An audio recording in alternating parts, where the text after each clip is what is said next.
तसं जर पाहायला गेलं तर माणूस येताना काही घेऊन आलेला नाही, बरं का मग, आणि जाताना सुद्धा काही घेऊन जात नाही. येताना जर आम्ही आमच्या बरोबर काहीही घेऊन आलेलो नाही, तर आम्ही आमच्या जीवनाची वाटचाल करत असताना एक स्मरणात ठेवलं पाहिजे की आमचं इथे काहीही नाही. क्या लेके आयो रे जग में क्या लेके जाएगा, 2 दिन की जिंदगी है 2 दिन का मेला.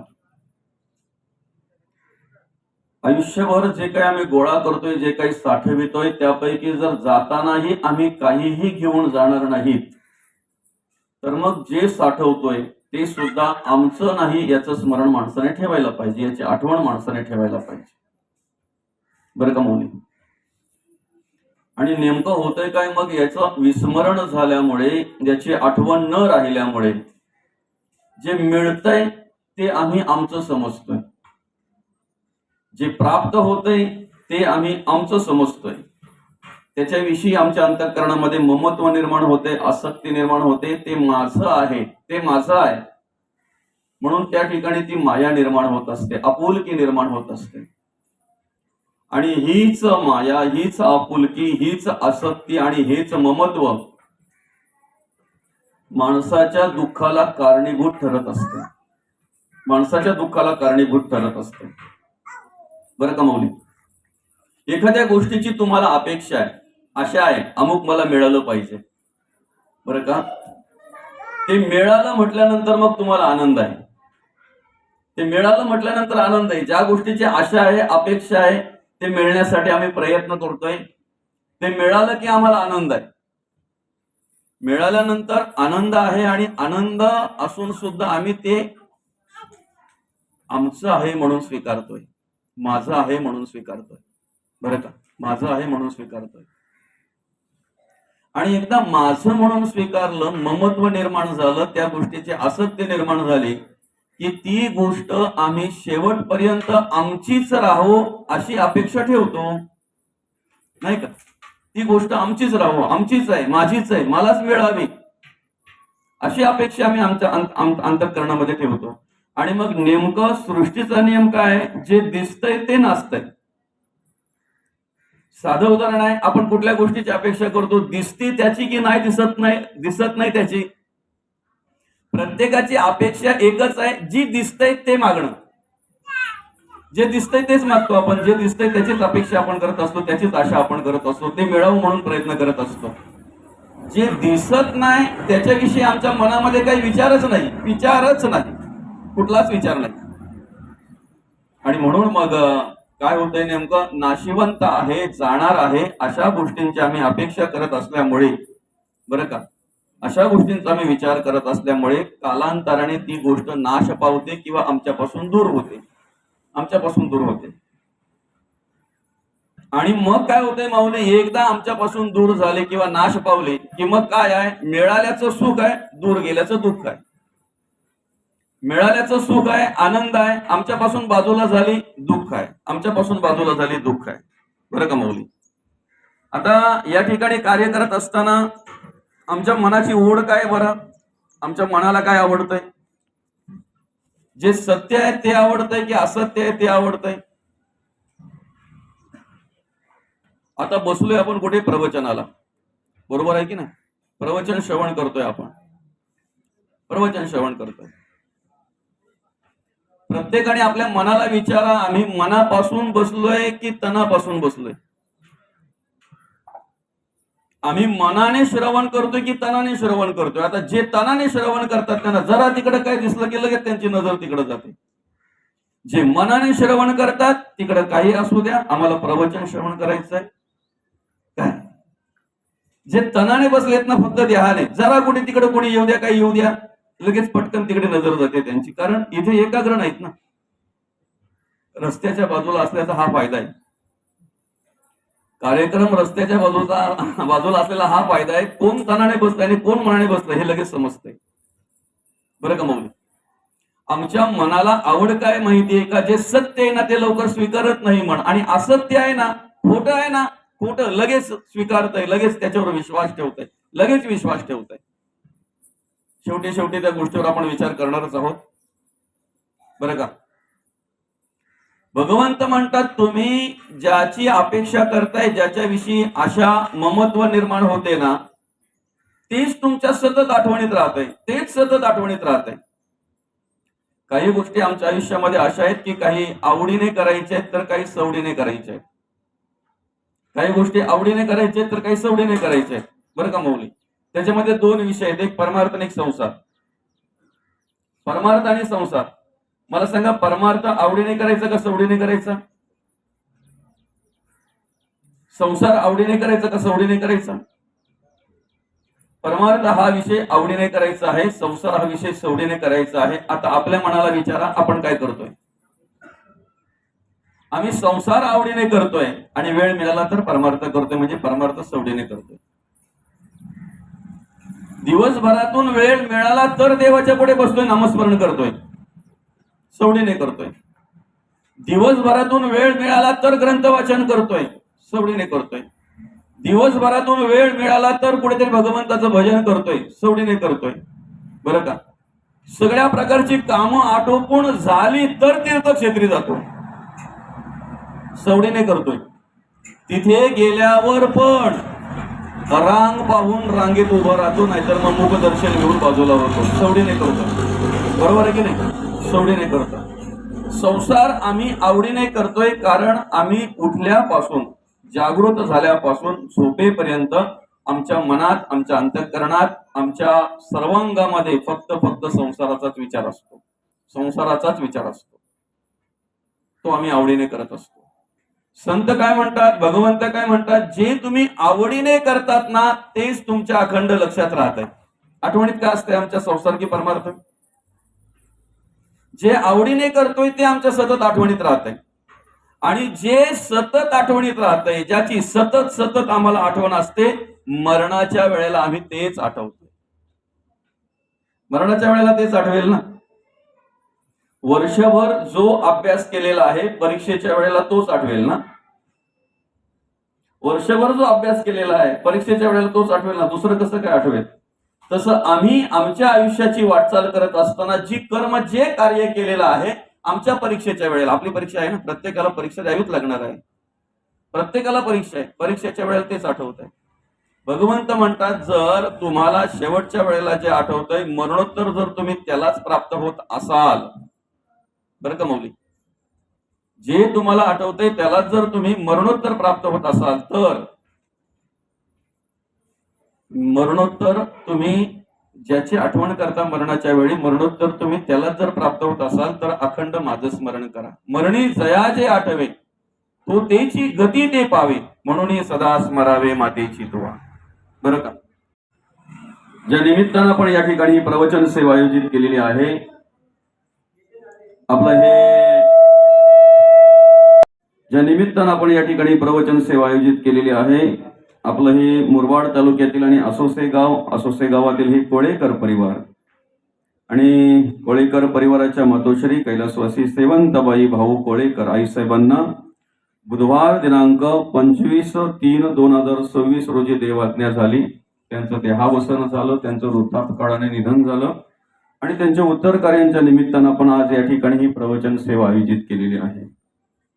आईसाहेबांच्या पश्चात, अर्थात आईसाहेबांचा मुलगा असेल चंद्रकांत अर्थात बंधू भाऊ कोलेकर, आईसाहेबांच्या मुली असतील ताईबाई हरिश्चंद्र शेलार, पुष्पा बाळाराम देवकर, पुतणे असतील मधुकर मुकुंद कोलेकर, मार्तंड मुकुंद कोलेकर, गोरख कुशा कोलेकर, मारुती परशुराम कोलेकर, रघुनाथ शिवराम कोलेकर, नातू असतील गुरुनाथ काशीनाथ कोलेकर, विशाल चंद्रकांत कोलेकर आणि नितीन निलेश कोलेकर. अशा प्रकारे हा संपूर्ण कोलेकर परिवार, आप्तेष्ट आणि ग्रामस्थ मंडळी, आसोसे, आईसाहेबांनी या ठिकाणी कार्य करत असताना वयाच्या 82व्या वर्षी तुमचा आमचा निरोप घेतला. अर्थात आईसाहेबांचं वृद्धापकाळाने निधन झालं आणि या ठिकाणी त्यांच्या उत्तर कार्यांच्या निमित्तानं आपण ही प्रवचन सेवा आयोजित केलेली आहे. खरं तर ही आईसाहेबांची 4 मुलं, अर्थात आमचे चंद्रकांत दादा असतील, ताईबाई असतील, पुष्पाताई असतील आणि एक देहावसन झालं ज्या मुलीचं मागच्या वर्षीच का कैलासवासी कांताबाई. त्याचप्रमाणे या परिवाराचं, ह्या कोलेकर परिवाराचं पितृक्षेत्र हरपलं 2014 साली बाबांचं जाणं झालं. आणि या ठिकाणी कार्य करत असताना आईसाहेबांनी अतिशय चांगल्या प्रकारे कार्य केलं. जेवढं चांगलं जगता येईल तेवढं चांगलं जगल्यात, जेवढं चांगलं वागता येईल तेवढं चांगलं वागण्याचा प्रयत्न केला. या ठिकाणी मुलांवर चांगल्या प्रकारे संस्कार केले, त्यांना मार्गदर्शन केलं, जी काही सेवा करता येईल ती सेवा करण्याचं काम केलं. भुकेल्याची भूक जाणली, तहानल्याची तहान जाणली. आणि अशा प्रकारे कार्य करत असताना या ठिकाणी वयाच्या 82व्या वर्षी आईसाहेबांनी तुमचा आमचा निरोप घेतला. बरे का, रस्त्यावरचं घर असल्यामुळे वाट सरूला वेळेवर पाणी देणं, जेवणाच्या वेळेला आलेला त्याला आग्रास्तव जेवायला लावणं, बरं का, त्याच्या मुखाला 4 घास लावण्याचं काम आईने या ठिकाणी केलेलं आहे. आता मगाशी ज्या वेळेला आम्ही या ठिकाणी बसलो होतो त्यावेळेला आपल्या बाबांनी खंत व्यक्त केली की आम्हाला सांगितलं नाही किंवा आम्हाला कळवलं नाही किंवा आम्हाला माहिती नव्हतं. त्यांनी विशेष काय सांगितलं की या ठिकाणी येता जाता आम्हाला बिना चहाचं कधीही पाठवलेलं नाही. एक आठवण राहून जाते माणसाची. मौली म्हणतायत देह जाणार आहे, जगद्गुरु तुकोबा म्हणतात देह जाणार आहे, देहाची माती होणार आहे, देहाची राख होणार आहे. फक्त राख होण्याच्या आधी आम्ही असं कर्तृत्व करायचं आहे की आम्हाला कीर्ती रूपाने राहता आलं पाहिजे, आम्हाला कर्माच्या रूपाने राहता आलं पाहिजे, आम्हाला विचारांच्या रूपाने राहता आलं पाहिजे, आम्हाला गुणांच्या रूपाने राहता आलं पाहिजे. आणि तसं राहणं सोपं आहे. फक्त आपल्याला कठीण का वाटतंय माहिती आहे का मौली? आपण जे आवडीने करायला पाहिजे ते सवडीने करतो आणि जे सवडीने करायला पाहिजे ते आवडीने करतोय. म्हणून आपल्याला परमार्थ कठीण वाटतोय, चांगलं वागणं, चांगलं जगणं कठीण वाटतंय. पण खरं तर मनापासून जर विचार केला, ज्याला आपल्या जीवनाचा आनंद घ्यायचा आहे ना त्याने विशेष करून आपल्या जगण्या वागण्यावर लक्ष द्यावं. ज्याला आपल्या जीवनाचा आनंद घ्यायचा आहे की त्याने आपल्या कर्मावर लक्ष द्यावं, कर्माचा विचार करावा, बरं का, त्याने आपल्या जगण्या वागण्याचा विचार करावा. कारण देहाविषयी सांगत असताना काय म्हटलेलं आहे, नाशिवंत देह जाणार, सकळ आयुष्य खातो काळ सावधान. देहाविषयी सांगत असताना काय म्हटलेलं आहे, देह जाईल जाईल यासी काळ वा खाईल, यासी काळ वा खाईल. बरं का, देहाविषयी सांगत असताना काय सांगितलेले, देह हे काळाचे, धन कुबेराचे, धन कुबेराचे. याच देहाविषयी सांगत असताना काय सांगितलेलं आहे, ऐक सज्जना मनमोहना संपत्ती पाहता कोणाची, जाईल काया जाईल माया उसनी आली पाचांची. म्हणजे आम्ही स्मरणात ठेवलं पाहिजे की हा देह आम्ही साध्य करण्यासाठी, आमचा उद्धार करण्यासाठी, 84 लक्ष जीवयोनीतून मुक्त होण्यासाठी उसना घेतलेला आहे पाचांकडून. पटतंय ना आपल्याला? आम्हाला आसोशावरून मुरबाडला जायचं आहे, बरं का मौली. आसोशातून जर मुरबाडला जायचं आहे तर आम्ही बसमध्ये बसतो, बरोबर आहे की नाही? बसमध्ये बसतो. बसमध्ये बसल्यानंतर जो स्मरणात ठेवतो की मला माझा स्टॉप आल्यानंतर उतरायचा आहे, तो खिडकीवरून भांडत नाही, तो शीटवरून भांडत नाही, तो जागेवरून भांडत नाही. चढताना कोणता धक्काबुक्का झाला, जय श्रीराम, रामकृष्ण हरी म्हणून, जय हरी म्हणून पुढे निघून जातो का? तर त्याला माहिती आज त्याचा धक्का लागलाय, उद्या माझाही कोणाला तरी लागेल, सांगू शकत नाही, गर्दीमध्ये होऊ शकते. मला कुठल्या तरी स्टॉपला थांबायचं आहे, उतरायचं आहे, हे जो स्मरणात ठेवतोय ना, ऐका, त्याचा प्रवास यशस्वी झाल्याशिवाय राहत नाही. तसं आमच्या आयुष्याचा प्रवास कुठेतरी स्टॉप आहे ना, थांबा आहे ना, कुठेतरी थांबावंच लागणार आहे मौली, थांबावंच लागणार आहे. कितीही पळा तुम्ही, एकदा वेळ आल्यानंतर थांबावंच लागणार आहे. आणि मग हे जो स्मरणात ठेवतो ना, जो स्मरणात ठेवतो ना, त्याचा प्रवास यशस्वी होतो मौली, त्याचा प्रवास यशस्वी होतो. आणि म्हणून नरदेह हे आम्हाला भगवंताने आमचा उद्धार करून घेण्यासाठी साधन दिलेलं आहे, साधन दिलेलं आहे मौली, बरं का. जसं ते साधन आम्ही आसोशाहून मुरबाडला जाईपर्यंत त्याचा उपयोग करतो, वापर करतो. एकदा मुरबाड आला, जरी ती बस तिकडे आलेपाट्याला जाणार असेल ना, अजून कुठे जाणार असेल ना, तिची ड्युटी लगेच कुठेतरी लागली जाते की नाही, तरी आम्ही त्या बसमध्ये बसून राहत नाही. त्या साधनावरचं आमचं प्रेम कमी होतंय. तिकीट संपलं, उतरायचं. आम्ही आमच्या जीवनाचा प्रवास करत असताना एवढं स्मरणात ठेवलं पाहिजे की आम्ही येतानाच रिटर्न तिकीट काढलेला आहे. सिंगल नाही बरं का. इथं सिंगल कोणाला मिळत नाही दादा. आपण मागितलं तरी मिळत नाही. रिटर्न तिकीट आहे, रिटर्न तिकीट आहे, प्रत्येकाचं रिटर्न तिकीट आहे, जावंच लागणार आहे. पण रिटर्न होण्याच्या आधी, जाण्याच्या आधी आमचं कर्तव्य आहे. आम्ही स्मरणात ठेवलं पाहिजे, जायचं आहे का वस्ती कर वस्ती आला. काय बाबा, बरोबर आहे की नाही. रात्री आल्याबरोबर तो झोपायच्या आधी विचारतो, सकाळी मला किती वाजता गाडी आहे बरं जायची. अरे बाबा जेवून तर घे. पण पहिली व्यवस्था काय असते त्याची, पहिलं विचारणं काय असतंय, सकाळी मला किती वाजता गाडी आहे जायची. तसं कधीतरी आम्ही विचारलंय का आमच्या मनाला किती वाजता जायचंय बरं, कधी जायचंय बरं. जायचं आहे एवढं तरी आमच्या मनामध्ये असतंय का. पक्षी अंगणी उतरती ते का गुंतवणीया राहती.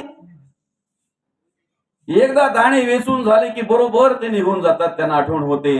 बरं का माऊली, दुर्दैव एवढंच आहे, आम्ही गुंतून राहतो, हे सगळ्यात मोठं दुर्दैव आहे. माणूस असून सुद्धा आम्ही गुंतून राहतो, हे सगळ्यात मोठं दुर्दैव आहे. किती गुंततो माऊली, माणसाने किती गुंतावं, किती गुंतावं. एक संतांचा आदर्श घ्या, संतांचा आदर्श घ्या. एकदा कार्य झालं, थांबणे नाही, थांबणे नाही, कार्य झालं थांबणे नाही. आता इथे 3 प्रकार सांगितलेले आहेत. या ठिकाणी जन्माला येण्याचे किंवा अवताराला येण्याचे किंवा कार्य करायला येण्याचे प्रकार किती आहेत, 3. बरं का माऊली. एक पहिला प्रकार असा सांगितलेला आहे की जो परिइच्छा आहे, जो परिइच्छा आहे, भगवंताचा अवतार सांगितलेला आहे. भक्ताने हाक मारावं, देवाने यावं, परिइच्छा. तय द्रौपदी कारणे लागवेगे, त्वरे धाव तू सर्व सांडोणी मागे. बरं का. अहिल्याचा उद्धार करण्यासाठी, मारुतीरायांना दर्शन देण्यासाठी, त्यांचं सामर्थ्य अनुभवण्यासाठी, अनेक बरं का, केवटाला दर्शन देण्यासाठी, त्याचा उद्धार करून देण्यासाठी, अनेक त्या एका अवतारामध्ये अनेक कार्य आहे, अनेकांचा उद्धार आहे, अनेकांना दर्शन आहे, अनेक प्रकारचं कार्य आहे. रावणाचा वध असेल, बिभीषणाचा राज्याभिषेक असेल, तिकडे वालीचा वध असेल, सुग्रीवाचा राज्याभिषेक असेल, अशा अनेक गोष्टी आहेत. सत्य कर्म करण्यासाठी, सत्याला न्याय देण्यासाठी, भक्ताचं रक्षण करण्यासाठी, धर्म कार्य करण्यासाठी आणि दुष्टांचा नाश करण्यासाठी. बरं का माऊली. देवाचं येणं किती कशा पद्धतीने आहे. ज्या वेळेला भगवान श्रीकृष्ण अर्जुनाला सांगतायत, अर्जुना अरे हे जे ज्ञान मी तुला सांगतोय ना, हे जे मार्गदर्शन तुला मी करतोय ना दादा, हे सहसा कोणाला केलेलं नाही रे, सहसा कोणाला करतही नाही. पण तू माझा परम भक्त आहे, जवळचा आहेस, म्हणून मी तुला हे सगळं काही सांगतोय. बरं का. आणि अधिक करून त्याचा अजून विश्वास त्याच्यावर बसावा म्हणून भगवंत म्हणतात, दादा पूर्वी हा योग मी सूर्याला सांगितलेला, सूर्याने मनुला सांगितलेला, म्हणून इक्षुकाला सांगितलेला, आणि तोच योग मी आज तुला सांगतोय. तोच योग, तेच मार्गदर्शन आज मी तुला करतोय. समजा अर्जुनाच्या जागी आपण उभे राहा, आपण थांबा, आणि आपल्याला समोरचा जो सांगतोय त्याची जन्मतारीख माहिती आहे. ऐकताय ना जरा व्यवस्थित ऐका. त्याची जन्मतारीख माहिती आहे, तो कधी आलेला हे माहिती आहे, सगळं काही त्याचं सगळी हिस्ट्री आपल्याला माहिती आहे. आणि ते आपल्याला असे सांगतायत की पूर्वी हा योग मी सूर्याला सांगितलेला, सूर्याने मनुला, म्हणून इक्षुकाला, आणि तोच योग किंवा तेच मार्गदर्शन मी आज तुला सांगतोय. काय मनस्थिती होईल बरं आपली, आपल्याला काय वाटेल.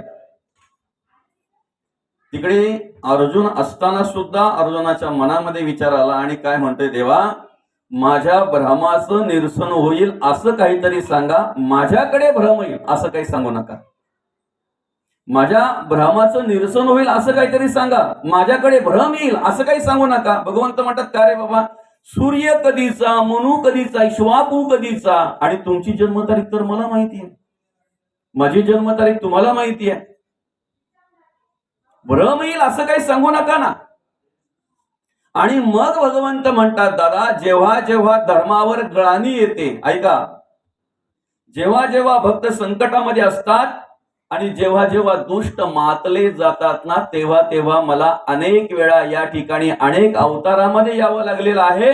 पण ऐक ना दादा, जेव्हा मी येतोय ना तेव्हा मला कळतंय तूही माझ्या बरोबर असतोस, पण तुला त्याची जाणीव करून द्यावी लागते, तुला त्याची जाणीव करून द्यावी लागते.